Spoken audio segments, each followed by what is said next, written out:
ଗୀତାରେ ଲେଖା ହେଇଛି ଶିବ ହିଁ ଗୁରୁ, ଗୁରୁ ହିଁ ଶିବ। ପୁଣି ତା ଓଲଟା ପୃଷ୍ଠରେ ଲେଖା ହେଇଛି ଶିବ ଯଦି ରୁଷ୍ଟ ହୁଅନ୍ତି କେବଳ ଗୁରୁ ରଖିପାରିବେ, ଗୁରୁ ରୁଷ୍ଟ ହେଲେ ଶିବ ରଖିପାରିବେ ନାହିଁ। ମତେ ଏଇ କଥାଟା ଟିକେ ସନ୍ଦେହ ଲାଗୁଛି। ଯୋଉ ସନ୍ଦେହ ହଉଛି ଯେ ଗୁରୁ ବ୍ରହ୍ମା ଗୁରୁ ବିଷ୍ଣୁ ଗୁରୁଦେବ ମହେଶ୍ୱର ଗୁରୁ ସାକ୍ଷାତ ପରମ ବ୍ରହ୍ମ ହେଲା କି? ଆଜ୍ଞା। ତେଣୁ ଗୁରୁ ନିଜେ ହଉଛନ୍ତି ଶିବ ସ୍ୱରୂପ ହେଲା କି? ଆଉ ଶିବ ଯଦି ରୁଷ୍ଟ ହୁଅନ୍ତି ଗୁରୁ ରଖିବେ ଯୋଉ କଥା କହୁଛେ ଏ ଜାଗାରେ ଆମର ଶିବ ଏବଂ ଗୁରୁ ଏ ଦି ଜଣକୁ ଆମେ ପାର୍ଥକ୍ୟ ଭାବୁଛନ୍ତି ହେଲା କି? ତେଣୁ ତାଙ୍କର କହିବାର ଅର୍ଥ ହଉଛି ଏଇଆ, ଯଦି ବ୍ରହ୍ମା ବିଷ୍ଣୁ ଶିବ ବି ଯଦି ଆସନ୍ତି ଏପରିକି ଯଦି ସିଏ ବି ଯଦି ରୁଷ୍ଟ ହୁଅନ୍ତି ଗୁରୁ ଯଦି ଆମର ଶକ୍ତି ଥିବେ ସିଏ ତାକୁ ମାନେ ଖଣ୍ଡନ କରିଦେବେ। ଶିବ ରୁଷ୍ଟ ଏଠି ଶିବ ଯୋଉ ପାର୍ଥକ୍ୟ କହୁଛ ଗୁରୁ ବି ଶିବ, କଣ ବୁଝିପାରିଲୁ କି? ଆଚ୍ଛା ମୁଁ ତ ସେ ଲେଖା ହେଇଛି ଯେତେ ମନ୍ତ୍ରାଧୀନ ସବୁ ଯାକ ହଉଛି ଶିବଙ୍କର ହଉଛନ୍ତି, ଶିବ ହଉଛନ୍ତି ସବୁ ସର୍ବଶ୍ରେଷ୍ଠ। ହଁ ମୁଁ ବୁଝଉଛି ଶୁଣ, ଶିବ ଯଦି ରୁଷ୍ଟ ହୁଅନ୍ତି ଗୁରୁ ରଖିବେ, ତାର ଗୁରୁ ଯଦି ରୁଷ୍ଟ ହୁଅନ୍ତି ସେ ଗୁରୁ ହିଁ ରଖିବେ। ଗୁରୁ ଯଦି ଆମ ଉପରେ ରୁଷ୍ଟ ହୁଅନ୍ତି ସେଇ ଗୁରୁ କେବଳ ଆମକୁ ରକ୍ଷା କରିପାରିବେ ତାଙ୍କ ପାଖରେ ନ ପଶିଲେ। ଶିବ ଯଦି ଗୁରୁ ସହିତ ସମାନ, ଶିବ ଯଦି ରୁଷ୍ଟ ହୁଅନ୍ତି ଗୁରୁ ରଖିବେ, ଅର୍ଥାତ ଗୁରୁ ଯଦି ରୁଷ୍ଟ ହୁଅନ୍ତି ସେ ଗୁରୁ ହିଁ ରଖିବେ। ଗୁରୁ ଛଡା ବିଶ୍ୱ ବ୍ରହ୍ମାଣ୍ଡରେ ଆଉ କେହି ରଖିପାରିବେନି। ମନେ କରାଯାଉ ଗୁରୁ ଆମ ଉପରେ ରୁଷ୍ଟ ହେଇଛନ୍ତି। ନାଇଁ ମୁଁ କହୁଛି କି ବାମା, ମୁଁ ଯଦି ଶିବଙ୍କୁ ଗୁରୁ କରୁଛି ଶିବ ହିଁ ତାହେଲେ ସର୍ବଶ୍ରେଷ୍ଠ ଶକ୍ତିମାନ ନିଶ୍ଚିନ୍ତ। ଆଉ ଯୋଉ ମୁଁ କହୁଛି ଆଙ୍କର ଦୀକ୍ଷା ନିଗମାନନ୍ଦ ପରମହଂସଙ୍କର କଣ ହେଲା? ମୁଁ ତାଙ୍କର ଦୀକ୍ଷିତ, ମୁଁ ଭାବୁଛି ନିଗମାନନ୍ଦ ପରମହଂସଙ୍କର ଯାହା ଶିବ ସେଇଆ ନା ଅଲଗା କିଛି ଏଥିରେ? ନାଇଁ ନାଇଁ, ଶିବ ଯିଏ ନିଗମାନନ୍ଦ ସିଏ। ମୁଁ ସେଇ ଗୋଟାକ ମତେ ସନ୍ଦେହ ଦୂର ଲାଗୁଛି ନା। ମୁଁ ସେଇଆ କଥା, ମୁଁ ଶିବଙ୍କୁ ତାଙ୍କୁ ନିଗମାନନ୍ଦଙ୍କୁ ପୂଜା କରୁଛି ଯାହା ତାଙ୍କୁ ଶିବ ରୂପରେ ହିଁ ପୂଜା କରିବି ନା।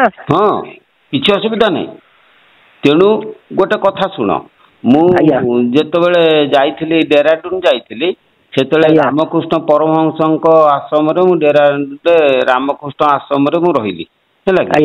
ରହି ସାରିଲା ପରେ ଯେତେବେଳେ ତାଙ୍କର ଗୁରୁ ପୂଜା ହେଲା ମତେ ଯିବା ପାଇଁ ପଡିବ। ଗଲି, ଯାଇ ସାରିଲା ପରେ ଗୁରୁ ପୂଜାରେ ଯେତେବେଳେ ଆଳତି ସରିଲା ପରେ ସମସ୍ତେ ଗୁରୁଙ୍କୁ ଜୁହାର ହେଲେ, କାହାକୁ? ରାମକୃଷ୍ଣଙ୍କୁ। ମୁଁ ବି ରାମକୃଷ୍ଣଙ୍କୁ ଜୁହାର ହେଲି। ହେଇସାରିଲା କଣ ଭାବିଲି ନା ସିଏ ମୋ ଗୁରୁ ଏଠି ରାମକୃଷ୍ଣ ରୂପରେ ଏଠି ରହିଛନ୍ତି। କଣ ବୁଝିଲେ? ଯଦି ଆମେ ମୁଁ ଭାବିବି ଯେ ଶିବ ମଧ୍ୟ ସେଇ ନିଗମାନନ୍ଦଙ୍କ ରୂପରେ ଆଇଛନ୍ତି ଆଉ କଣ? ବାସ୍, ନିଗମାନନ୍ଦ ମୋର ଶିବ ରୂପ ହେଇଛନ୍ତି। ମୋ ନିଗମାନନ୍ଦ ଶିବ ମନ୍ଦିରରେ ଶିବ ରୂପ, ବିଷ୍ଣୁ ମନ୍ଦିରରେ ବିଷ୍ଣୁ ରୂପ, ଆଉ ଅନ୍ୟ ଯେକୌଣସି ମନ୍ଦିରରେ ମୋ ଗୁରୁ ସେଇ ରୂପ ହେଇକି ଏଠି ରହିଛନ୍ତି। ମୁଁ ତାଙ୍କୁ ଜୁହାର କରୁଛି।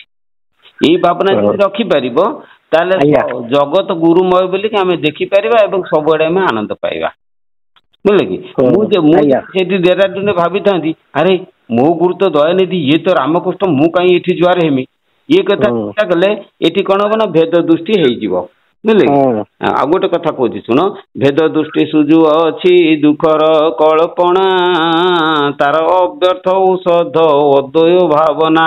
ଜଣେ ସନ୍ନ୍ୟାସୀ ଆମ ଏଇ ଆଶ୍ରମ ଯେତେବେଳେ ନୂଆ ନୂଆ ଆସିଥାନ୍ତି, ଏଇ ଆଶ୍ରମ ପାଖରେ ରାମକୃଷ୍ଣ ପରମହଂସଙ୍କ ଦୀକ୍ଷିତ ଜଣେ ସନ୍ନ୍ୟାସୀ ଥାନ୍ତି, ପ୍ରହରାଜ ବାବା ବୋଲି ତାଙ୍କୁ କହନ୍ତି। ଆଚ୍ଛା, ଯେତେବେଳେ ମୁଁ ନୂଆ ନୂଆ ଆସିଲି ପ୍ରହରାଜ ବାବା ଶୁଣିଲେ ଯେ ବିଷ୍ଣୁର ବାବା କିଏ ଜଣେ ଆସିଛନ୍ତି, ସିଏ ଭଲ ଗୀତା କହୁଛନ୍ତି। ତେଣୁ କିଏ ଜଣେ ଭକ୍ତକୁ ପଠେଇଲେ ମୋ ପାଖକୁ, କହିଲେ ଯାଇନି ବାବାଙ୍କୁ ପଚାରିବ ସିଏ ଆମ ଗୁରୁଙ୍କ ପ୍ରସାଦ ପାଇବେ ନା, ଏଠି ଗୀତା ଆସିକି ଗୁରୁଙ୍କ ପ୍ରସାଦ ପାଇବେ ନା? ମୁଁ କହିଲି ଆରେ ଇଏ କଣ ଏକଥା କହୁଛନ୍ତି ଗୁରୁଙ୍କ ପ୍ରସାଦ ପାଇବି ନା?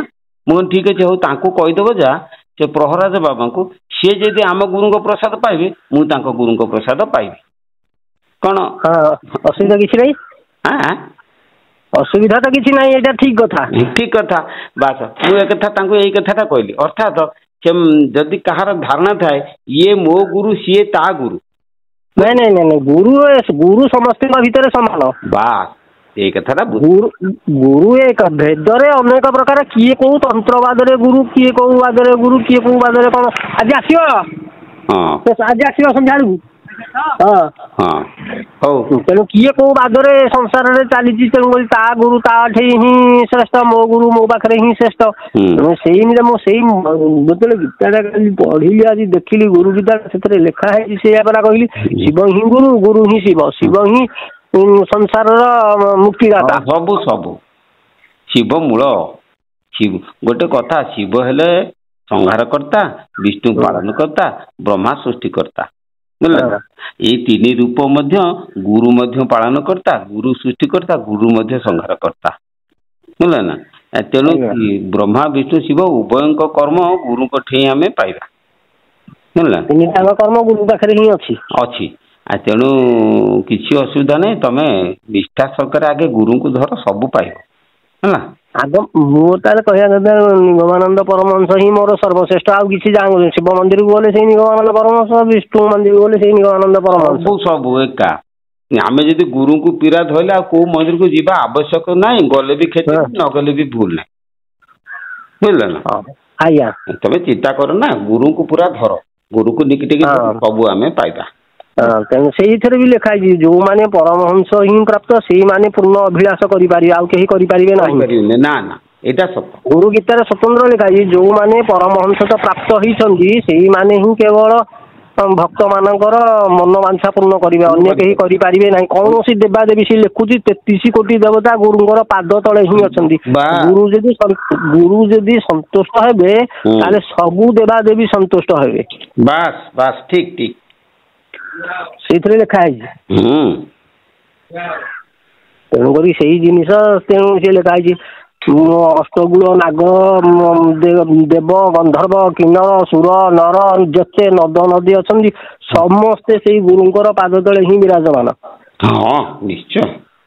ତେଣୁକରି ଗୁରୁ ଯଦି ସନ୍ତୁଷ୍ଟ ହେବେ ସର୍ବଦେବା ଦେବୀ, ଗୁରୁ ଯେତେ ଅସନ୍ତୁଷ୍ଟ ହେବେ କେହି ତମକୁ ରଖିପାରିବେ ନାହିଁ। ତ୍ରିଭୁବନରେ କେହି ବି ତମକୁ, ଶିବ ବ୍ରହ୍ମା ବିଷ୍ଣୁ ହେଲେ ବି ସୁଦ୍ଧା ତମକୁ ରଖିପାରିବେ ନାହିଁ। ସେଇ ତ ଲେଖା ଅଛି। ମୁଁ ସେଇଥିପାଇଁ ପ୍ରଶ୍ନଟା କଲି ଆପଣଙ୍କୁ। ତାହେଲେ ଠିକ ଅଛି, ମୋର ସନ୍ତୋଷ ଦୂର ହେଇଗଲା। ଆଜ୍ଞା, ଜୟ ଶ୍ରୀରାମ। ହଁ, ଜୟ ଶ୍ରୀରାମ। ହଉ।